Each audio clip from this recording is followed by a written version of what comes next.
pessoal, eu sou a professora Amanda Richelli. Hoje eu vou ensinar para vocês como é feito a tabela resumo do seu relatório de análise de variância quando tem interação dentro da análise.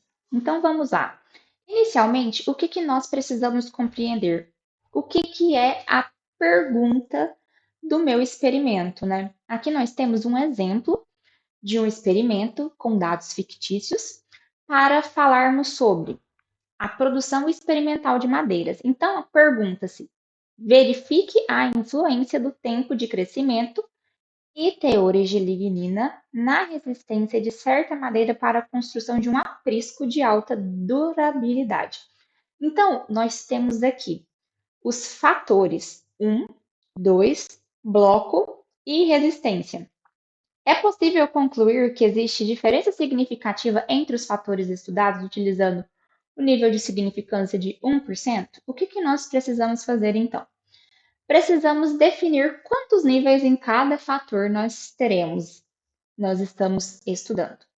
Aqui, por exemplo, nós podemos observar que nós temos 3 níveis para o fator 1 e 2 níveis para o fator 2. Como tem o bloco, a gente sabe que esse delineamento foi em blocos casualizados e a nossa variável resposta é a resistência em megapascal. Aqui ao lado, podemos observar que para o fator 1, a gente vai ter x e y no fator 2, para o fator 2, x e y, e para o fator 3, x e y. Isso é a análise combinatória dos meus tratamentos. Então, cada linha é equivalente a um tratamento do meu fatorial. Então, agora, com esses dados que já estão organizados de bloco para fator 1, a gente entra com esses valores de resistência dentro do programa AgroStat. Então, vamos lá. Aqui dentro do programa AgroStat, eu preciso ir em arquivo, novo, e dizer quais são os elementos, né? Primeiro, é o quê? É um experimento fatorial com 2 fatores, o delineamento em blocos, ok? A gente sabe quantos blocos são? 3 blocos. Ou, se fosse um delineamento inteiramente casualizado, ao invés dos blocos, nós teríamos aqui repetições. Então, aqui são 3. O nível do fator A eram 3 níveis, resistência 1, 2 e 3. E o do fator B eram 2, x e y. E a variável resposta é existência. Então, eu dei OK. Aqui eu posso colar os valores obtidos lá. Então, aqui nós adicionamos os dados de resistência. Com esses dados, nós conferimos se o último elemento foi adicionado corretamente e entramos em analisar dados, analisar agora. Nós pedimos qual comparação nós desejamos, nós inicialmente vamos para Tukey e o nível de significância é 1%, conforme solicitado no exercício. Aqui, agora, a gente tem a emissão do relatório desta análise. E o que nos importa? Nós precisamos ir lá no quadro de análise de variância e olhar o P de probabilidade, o P-valor de cada um dos elementos.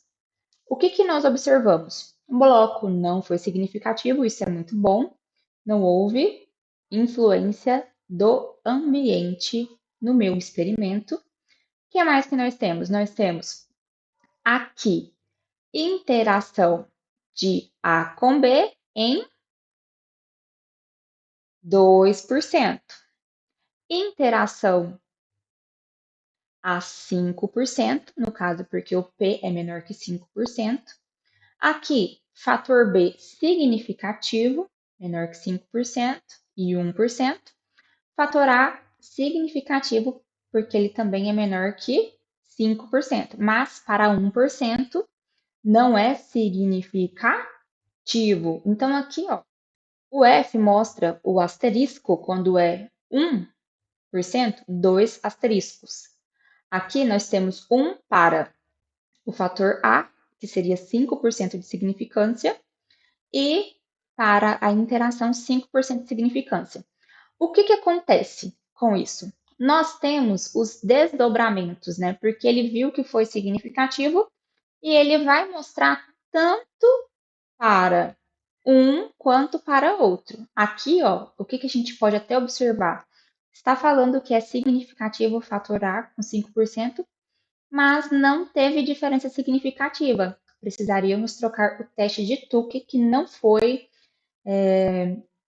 sensível o suficiente para detectar a diferença entre as resistências 1, 2 e 3. Então, aqui seria trocado esse teste só para obter qual que seria a diferença.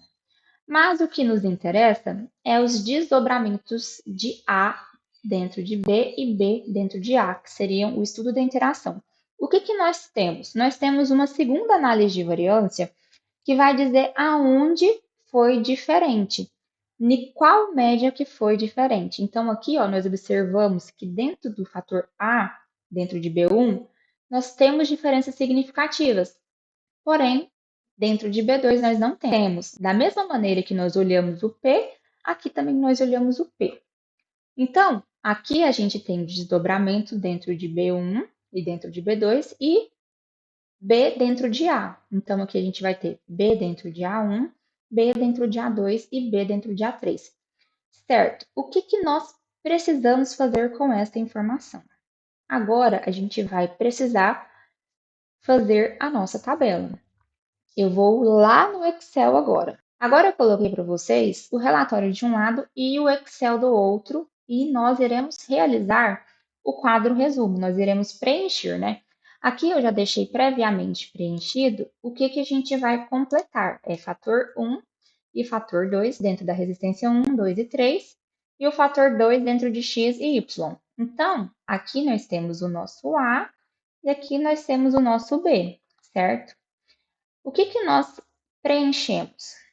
Então, dentro das comparações, nós vamos preencher A dentro de B. Então, como que a gente vai andar? Na coluna, nesse momento. A dentro de B, certo? Então, A dentro de B aqui. Eu fixei o A e vou andar aqui nesse sentido. Certo? Então, quem que é a resistência 1? É o A1, 10,0, que é B. Se eu colocar minúscula aqui, não tem diferença de maiúscula. O que importa é como a gente vai representar na nossa legenda, certo? Então, 10B, 13,33 AB e 14,0 A. De onde saíram os valores? Deste lado do relatório. Nós precisamos preencher observando a sequência das médias, porque ela sempre é disposta do maior para o menor. Então, aqui na hora de preencher, a gente fez o inverso para que ficasse no local correto. Agora, a gente vai preencher as comparações de A dentro de B, 2. Então, vamos preencher A1, 16, A2, 15, A3, 17,3. Todos os elementos estão com a letra A, está correto porque aqui na nossa análise de variância do desdobramento estava dizendo que não tinha diferença significativa dentro do B2. Então, nós podemos preencher que está correto. 16,33 A. 15,0 A. 17,33 A. Aqui a gente pode colocar duas casas para ficar com o mesmo formato. Aqui, 0, isso. Aí fica com o mesmo formato. Agora que nós terminamos do A dentro de B, agora a gente vem B dentro de A, desdobramento. Nós observamos que nós não teremos diferença apenas em A2. Então, vamos lá. B dentro de A. 1, né? Então, a gente está aqui, ó. B dentro de A1. Nós andamos agora nas linhas. O que ele tem aqui de comparação? B1 igual a B. Então, a gente vem, coloca agora a letra maiúscula. Por quê? Para diferenciar do anterior. B2. A, então A maiúsculo.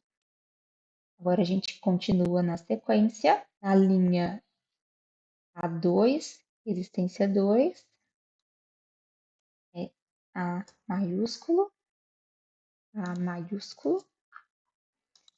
Em R3, A em B2 e B em A e B em B1, certo? A. Agora, com o quadro resumo concluído, nós podemos falar sobre os tratamentos. Aqueles que ficaram com letras semelhantes não são diferentes significativamente, correto? O que observamos? Como a gente escreveu inicialmente minúsculas enquanto a gente estava fazendo na coluna, então, minúscula na coluna, maiúscula na linha, certo? Não diferem entre si pelo teste de Tukey com 5% de significância. E aqui o que nós temos no teor Y? Não houveram diferenças significativas com relação à resistência, todas estão iguais. O que nós podemos observar? Que o tratamento R1 com X obteve a menor média, seguido, né, desta identificação de tratamento como diferente significativamente.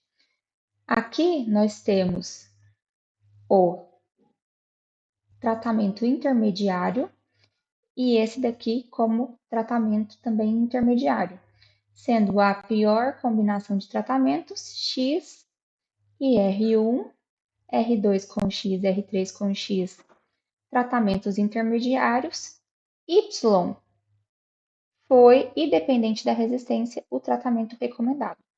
Claro que nós observamos que em R3, com a combinação de Y, obteve a maior média, porém ela não difere significativamente de nenhum que tenha as letras A minúsculo, A maiúsculo, Azinho, Azão. E para mais conteúdos como esse, só me seguir aqui. Qualquer dúvida, mande nos comentários.